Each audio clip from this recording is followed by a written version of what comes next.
अस्सलामुअलैकुम। बोलीज में खुश आमदीद। मैं हूँ गौहर इशरत और मैं हूँ महरुख शहरियार। बुलेटिन का बाकायदा आगाज करेंगे बड़ी खबर के साथ, अफसोसनाक खबर के साथ। आपको बताएं कि रानीपुर में 7 जाने वाली कोच उलट गई है। हादसे में 10 अफराद जाम बहक जबकि 14 जख्मी हुए हैं। और ये बताया जा रहा है कि ये जो हादसा है वो तेज़ रफ्तारी के बायस पेश आया है। कुछ अफसोसनाक मनाजिर, दिलखराश मनाजिर स्पॉट के इस वक्त देखे जा सकते हैं। बिल्कुल, ये बराह रास्त फुटेजेस में देखा जा सकता है कि मासूम बच्चे, खवातीन इस वक्त सड़क पर मौजूद हैं। ये अफसोसनाक वाक़या पेश आया है। रानीपुर में 7 जाने वाली कोच उलट गई। हादसे में 10 अफराद मौके पर जाम बहक हो गए हैं जबकि 14 जख्मी हुए। हादसा तेज रफ्तारी के बायस पेश आया है।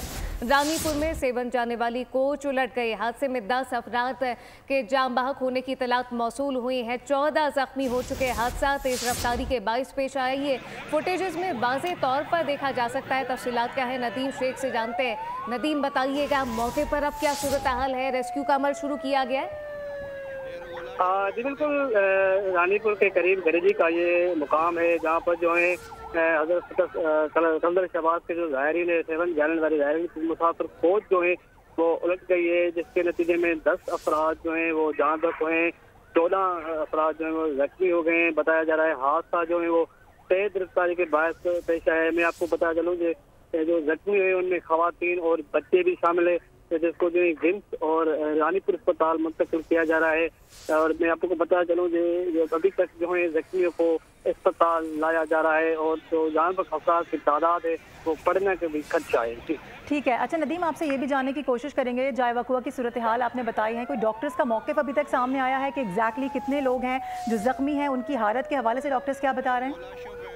जी मेरे को बता चलूँ कि जो जख्मी जो है, काफ़ी जख्मियों की जो हालत है वो तशवीनाक बताई जा रही है और जो है अभी तक जो है उनको तभी इमदाद दी जा रही है। और मैं आपको बता दूँ जख्मी को जो है अभी भी हॉस्पिटल लाया जा रहा है। कंफर्म ये नहीं बताया जाए कि कितने जख्मियों की तादाद, उन तादाद बढ़ने का भी खर्चा है। ठीक है, नदीम खान हमें अपडेट कर रहे हैं। अफसोसनाक मनाजिर हैं, एक्सक्लूसिवली देखे जा सकते हैं बोल न्यूज़ की स्क्रीन पर। रानीपुर में 7 जाने वाली कोच उलट गई है। हादसे में 10 अफराद मौके पर जाम बहक हुए हैं, 14 जख्मी हैं। लेकिन जिस तरह से हमारे नुमाइंदे हमें अपडेट कर रहे थे और हालात देखकर लग ये रहा है कि खुदा न खास्ता ये जो तादाद है इसमें इजाफे का खदशा बताया जा रहा है। जो वहाँ पर करीबी अस्पताल हैं वहाँ पर लोगों को मुंतकिल किया जा रहा है तिबी इमदाद के लिए। जो इब्तदाई रिपोर्ट है उसके मुताबिक, अभी तक की खबर के मुताबिक आपको बता दें कि 10 अफराद जाम बहक जबकि 14 जख्मी हो गए हैं। एक और अहम खबर शामिल करें। आपको बताएं कि अफगान तालिबान की कलअदम टीटीपी की मदद के बायस पाकिस्तान में हमले बढ़ने लगे हैं। अफगान तालिबान बदस्तूर कलअदम टीटीपी की मदद कर रहे हैं जबकि अक़वाम मुत्तहिदा ने रिपोर्ट जारी कर दी जिसमें कहा गया कि टीटीपी की अफगानिस्तान में मौजूदगी बहुत बड़ी ताकत बन चुकी है। 2024 में टीटीपी ने पाकिस्तान में 600 से ज़ायद हमले किए। अफगान तालिबान टीटीपी को माहाना $43,000 फराहम कर रहे हैं। इस मुतालिक तालिबान की पूरी हुकूमत है, उसके साथ इस इशू को हम रेज कर चुके हैं कि अफगानिस्तान की सरजमीन पर कालअदम टीटीपी मौजूद है। जो कालअदम टीटीपी न सिर्फ मौजूद है बल्कि उसके ट्रेनिंग कैंप्स मौजूद हैं। अफगान पूरी हुकूमत उनको फुली सपोर्ट करी और यही वजह कि आप देखते हैं कि आए दिन वो पाकिस्तान में दहशतगर्दी की कार्रवाइयाँ भी करते हैं। और अब जो यूएन रिपोर्ट सामने आई है उसने पाकिस्तान के मौक़िफ़ की बिल्कुल तायीद की है कि अफगानिस्तान की सरजमीन पर दहशतगर्द खासतौर पर कालअदम टीटीपी मौजूद हैं। यूएन की रिपोर्ट के अंदर 2 दर्जन से ज्यादा मुख्तलिफ दहशतगर्द ग्रोहों की निशानदेही की गई है और कहा गया कि ये ग्रोह न सिर्फ अफगानिस्तान बल्कि पूरे खित्ते की सलामती के लिए खतरा है। और अफगानिस्तान में जब से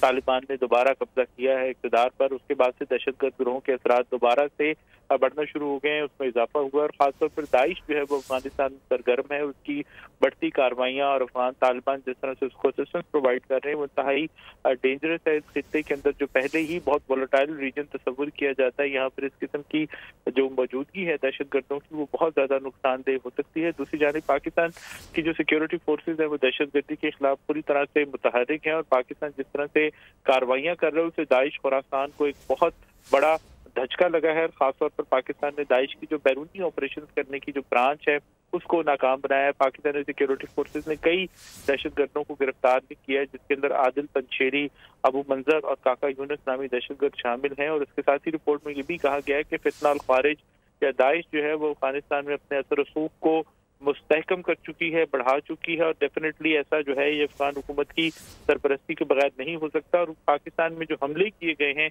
तो ऐसे 600 से ज्यादा हमले मौजूद हैं, जिसके अंदर फितना ख्वारिज ने अफगान सरजमीन का इस्तेमाल किया और अफगान तालिबान ने फितना ख्वारिज को लॉजिस्टिक्स और ऑपरेशनल सहूलियात फराहम करने के साथ साथ जो रुपया पैसा है डॉलर्स की शक्ल में वो भी प्रोवाइड किया। इसके अलावा फितना ख्वारिज जो कालदम TTP अफगानिस्तान के मुख्तलिफ सूबों में नए तरबियती कैंप भी कायम कर चुकी है, अपने नए हामी भर्ती कर चुकी है। इसके साथ साथ जो अफगानिस्तान में दहशतगर्द तंजीमों के दरमियान बढ़ता हुआ ताउन है, उनका एक नेक्सस जो है नेक्सस सामने आ रहा है। ये खत्ते की सिक्योरिटी के लिए खतरा है। फितना ख्वारिज हो, अफगान तालिबान हो, अलकायदा, ये दाइश जैसे ग्रोह हो, ये ना सिर्फ अफगानिस्तान में मौजूद हैं बल्कि एक दूसरे के साथ इनका जो क्लोज कोऑपरेशन है, इंटरऑपरेटेबिलिटी है, वो भी बढ़ती जा रही है। और इस दहशतगर्दों के दरमियान ताल्लुकात के नतीजे में एक जो खास ताउन, हम आहंगी, कोऑर्डिनेशन हमें नजर आ रहा है, उससे पूरा खिता जो है वो इस वक्त मजीद आप कहने के संगीन सूरत हाल का निशाना बन सकता है। और जो ग्रुपों के दरमियान बढ़ते हुए ताल्लुकात हैं वो एक रीजनल स्टेबिलिटी को, रीजनल डायनामिक्स जो है सिक्योरिटी को, उसको खुल्लम खुल्ला चैलेंज कर रहे हैं। और जिस तरह से अफगानिस्तान के तालिबान और फितना खारिज के दरमियान खुदकश बम्बारों और जंगजुओं की फराहमी के साथ साथ नजरियाती रहनुमाई जैसे मामलात हैं, उसके ऊपर भी ताउन आ रहा है। इस ताउन से ना सिर्फ ये एक अम्ब्रेला की शक्ल इख्तियार कर चुके हैं जो कि दीगर दहशतगर्द गिरोहों को सपोर्ट प्रोवाइड करते हैं, बल्कि हम बार बार बात कर रहे हैं कि ये खित्ते की जो सिक्योरिटी है उसके लिए इंतहाई संगीन खतरा बन चुके हैं। बदख्शां, कंदूज, ये वो इलाके हैं जहाँ पर हम देख रहे हैं कि दाइश के हामियों की तादाद में इजाफा हुआ है। इसके अलावा हेलमंद में, कतार में और जो जनूबी रीजन है अफगानिस्तान के, वहाँ पर भी इस गिरोह की मौजूदगी बढ़ गई है। बामियान में गैर मुल्की सयाहों पर हमले भी सामने आए हैं और उसमें ये भी पता चला है कि उसमें तालिबान के DG इंटेलिजेंस मौलवी नेक मोहम्मद जो है वो खुद भी मुलविस था। उसकी इंटेलिजेंस या उसकी एयानत से ही गैर मुल्की सयाहों पर हमले किए गए हैं। तो इस किस्म की जो रिपोर्ट्स हैं यकीनी तौर पर वो पाकिस्तान के मौक़िफ़ की तायद करती हैं कि अफगानिस्तान में इस पर जो बरसर इक़्तिदार तालिबान की हुकूमत है वो ना सिर्फ खुद दहशतगर्दी में मुलविस है, ऐसे दहशतगर्द ग्रोहों को जिसके अंदर TTP या फितना ख्वारिज है, दाइश है, अलकायदा है, इन सबको एक सपोर्ट प्रोवाइड कर रही है। अफगान तालिबान पाकिस्तान में दहशतगर्दी में मुलविस हैं जिसके बराह रास्त सबूत मौजूद हैं। सलमान अवान, बहुत शुक्रिया। खबरों के सिलसिले को आगे बढ़ाते हुए आपको बताएं कि पाकिस्तान ने $1.5 अरब के नए रियायती कर्ज प्रोग्राम पर बातचीत के लिए IMF को बना लिया है। नया कर्ज प्रोग्राम मौसमियाती तब्दीलियों के नुकसानात के तदारुक के लिए होगा। आपको बताएं कि वज़ीर-ए-आज़म शहबाज शरीफ की दुबई में IMF की MD क्रिस्टलिना जॉर्जीवा से मुलाकात कामयाब रही है। IMF का वफ़द 24 फरवरी से पाकिस्तान का दौरा करेगा। पाकिस्तान को 2 साल पहले मौसमियाती तब्दीलियों से $30 अरब का नुकसान हुआ था। IMF नए कर्ज प्रोग्राम में मौसमियाती तब्दीलियों के नुकसानात कम करने में मदद करेगा।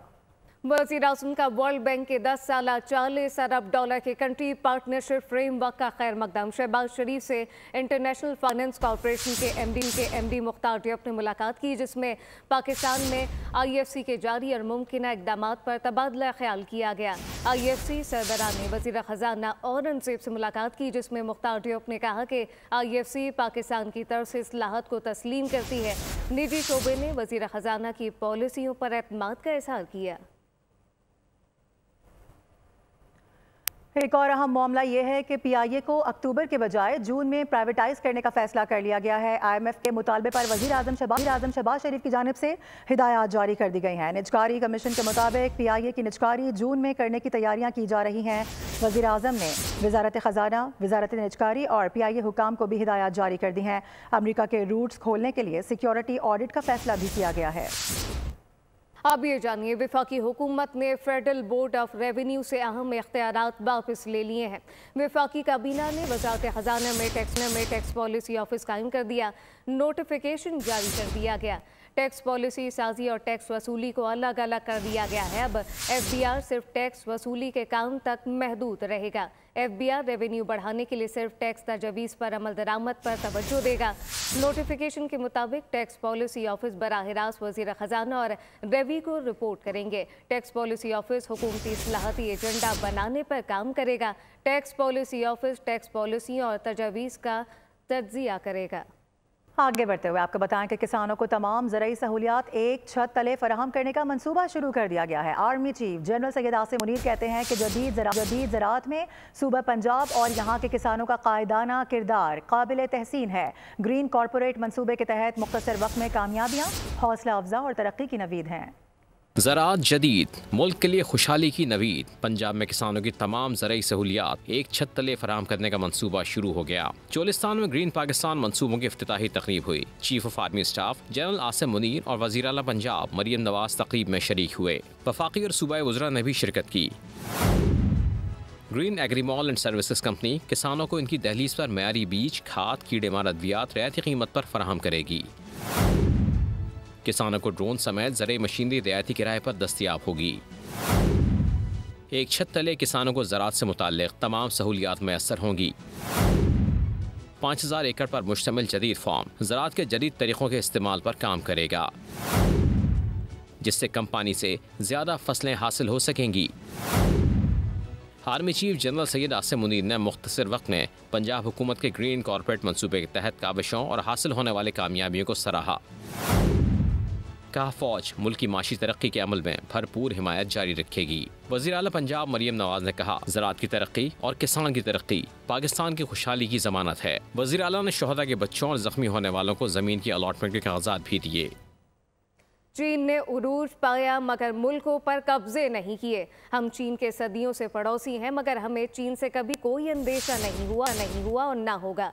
एक और मुल्क से हमें अंदेशे हो सकते हैं मगर चीन एक ऐसा पड़ोसी और दोस्त है कि जिस पर हमारा मुकम्मल भरोसा है। सदर आसिफ अली जरदारी का दौरा चीन के मौके पर चीनी मीडिया को इंटरव्यू। कहा गुज़िश्ता चंद दिहाइयों के दौरान चीन की तेज़ रफ्तार तरक्की और तब्दीली ने बहुत मुतासर किया। चीन का उरूज एक मुस्बत पेशरफ्त है। आगे बढ़ेंगे। आपको बताएं कि वफाकी वज़ीर दाखिला मोहसिन नकवी से अमेरिका के कायम मकाम सफ़ीर नेटली बेकर की मुलाकात हुई है। बाहमी दिलचस्पी के उमूर और दो तरफ़ा ताउन बढ़ाने पर तबादला ख्याल किया गया है। मोहसिन नकवी के हालिया दौरे अमेरिका से मुतालिक भी बातचीत हुई है। मोहसिन नकवी ने कहा कि दौरे अमेरिका में कांग्रेस सरकार से मुलाकातें मुस्बत रहीं। दहशतगर्दी से निमटने के लिए आलमी बरादरी को मिलकर काम करना होगा। पाक अमेरिका ताल्लुकात कई दहाइयों पर मुहित हैं। वफाकी वज़ीर दाखिला ने नेटली बेकर को इस्लामाबाद के जश्न बहारा प्रोग्राम में शिरकत की दावत दी।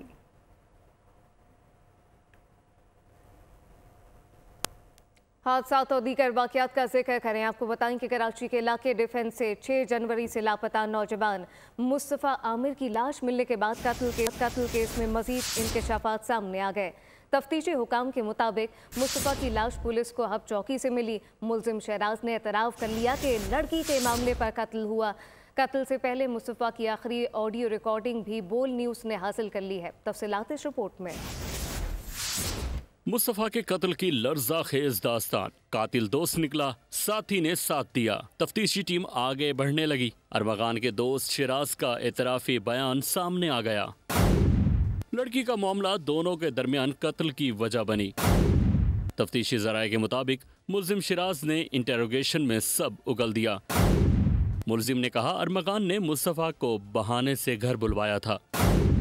घर बुलवाने के बाद लोहे के रॉड से मुस्तफ़ा पर तशद्दुद किया गया। मुस्तफ़ा को नेम बेहोशी की हालत में मुंह पर टेप बांध दिया गया था। मुस्तफ़ा को उसी की गाड़ी में मुलजिमान हब लेकर गए। हब में दरेजी से 2 किलोमीटर दूर पहाड़ी के करीब गाड़ी रोकी। डिग्गी खोलकर देखा तो मुस्तफ़ा जिंदा था।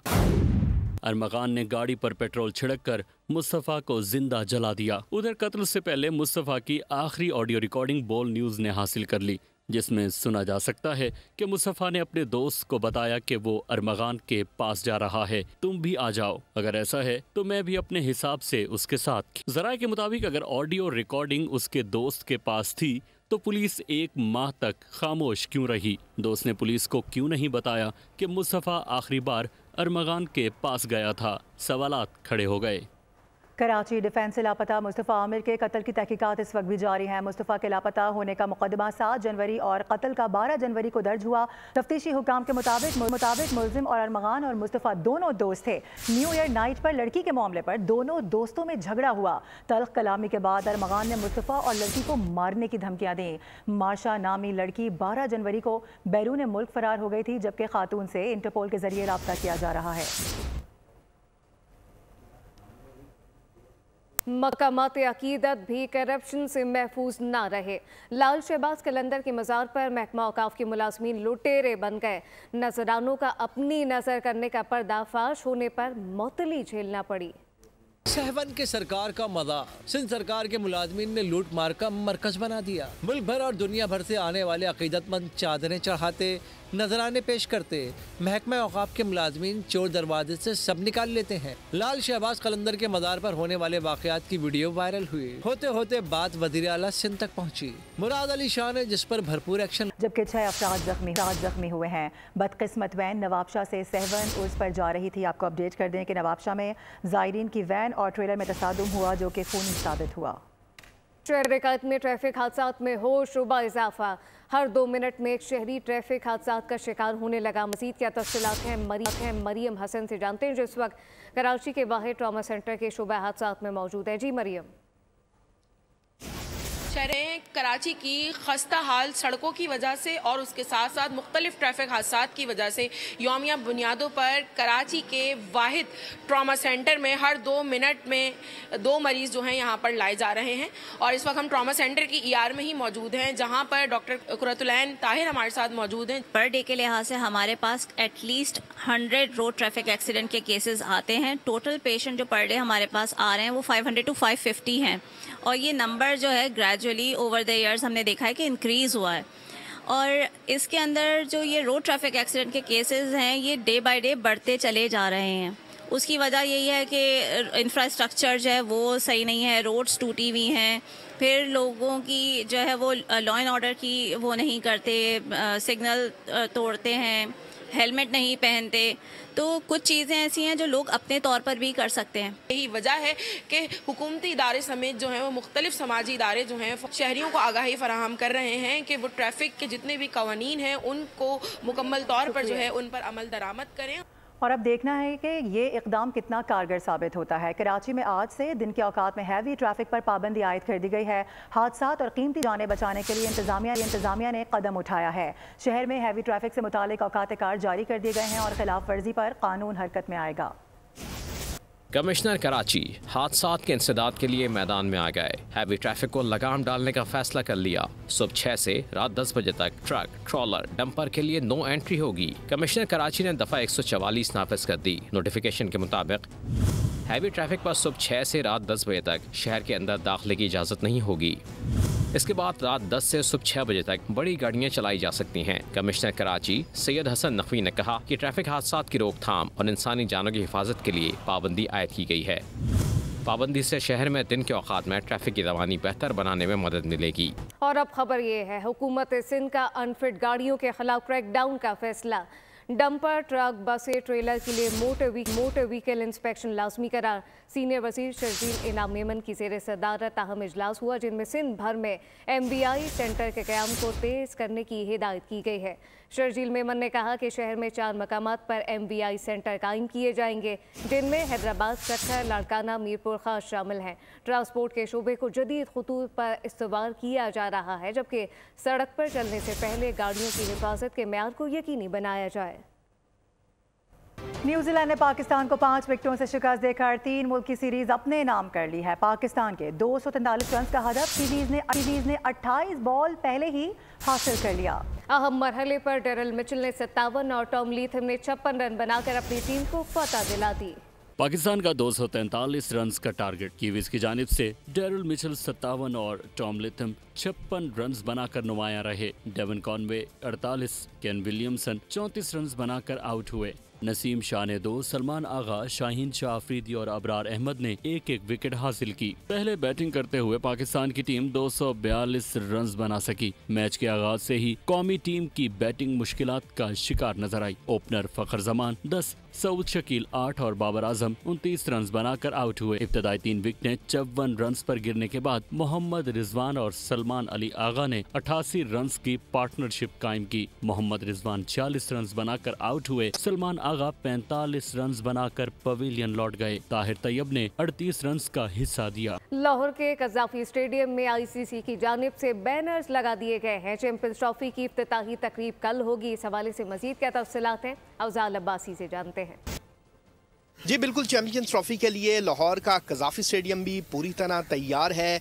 आईसीसी की जानिब से कज़ाफ़ी स्टेडियम की ब्रांडिंग जो है वो कर दी गई है। ग्राउंड के अंदर चारों तरफ जो है वो आईसीसी की जानिब से बैनर्स, स्टिकर्स और फ्लैक्सेस जो हैं वो आईसीसी के लगा दिए गए हैं। इसके साथ साथ जो बाहर सिक्योरिटी बूथ्स बने हैं वहाँ पर आईसीसी के लोगों के जो बूथ्स हैं वो कायम कर दिए गए हैं। और चैंपियंस ट्रॉफी का आईसीसी का पहला मैच लाहौर के कज़ाफ़ी स्टेडियम में 22 फरवरी को इंग्लैंड और ऑस्ट्रेलिया के दरमियान खेला जाएगा, जिसके लिए तमाम तर इंतजामात मुकम्मल कर लिए गए हैं और जो इंतजामात हैं वो मुकम्मल हैं। और कज़ाफ़ी स्टेडियम जो है वो चैंपियंस ट्रॉफी की मेज़बानी के लिए मुकम्मल तौर पर तैयार है। और चैंपियंस ट्रॉफी की इफ्तिताही तकरीब जो है वो कल लाहौर के हजूरी बाग में मुनक़्क़िद की जाएगी, जिसके दावतनामे भी मेहमानों को भिजवा दिए गए हैं। बहुत शुक्रिया।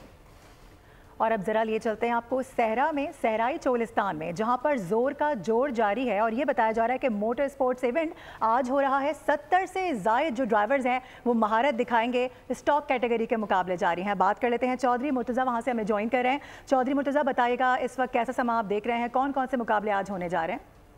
जी बिल्कुल, जनूबी एशिया के सबसे बड़े मोटर स्पोर्ट्स इवेंट का मेला जो है वो चोलिस्तान में सज चुका है।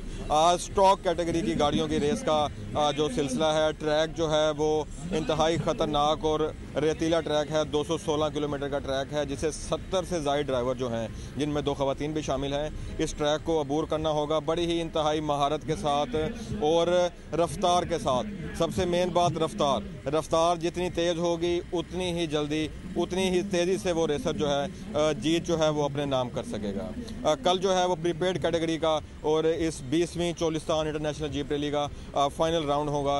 और उसमें जो है बहावलपुर के सबूत जैन महमूद जो है वो अपने टाइटल का दिफा करते हुए आ रहे हैं। और देखना यह है कि इस दफ़ा चोलिस्तान का सुल्तान जो है वो कौन बनेगा। ठीक है, बहुत शुक्रिया आपका। 41वें कौमी बॉक्सिंग चैंपियनशिप का आखिरी रोज़ है। आज फाइनल मुकाबले होंगे। मजीद क्या तफसीलात हैं कफील अहमद से जानते हैं, जो इस वक्त केपीटी स्पोर्ट कॉम्प्लेक्स में मौजूद है। जी कफील।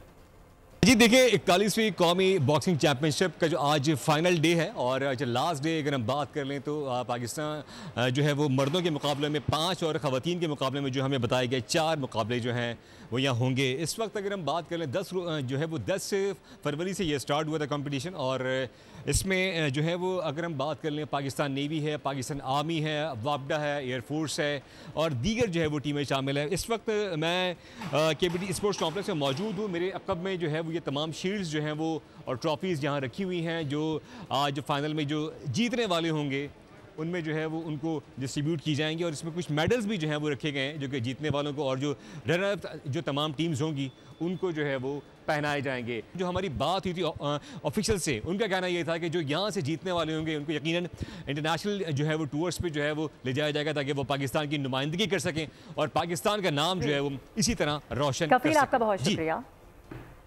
नए सुपर हीरोज नए चैलेंज से निमटने आ रहे हैं। मार्वल कॉमिक्स आने वाली फिल्म थंडरबोल्ट का फाइनल ट्रेलर जारी कर दिया गया। सिल्वर स्क्रीन पर सुपर हीरोज 2 मई को जलवागर होंगे।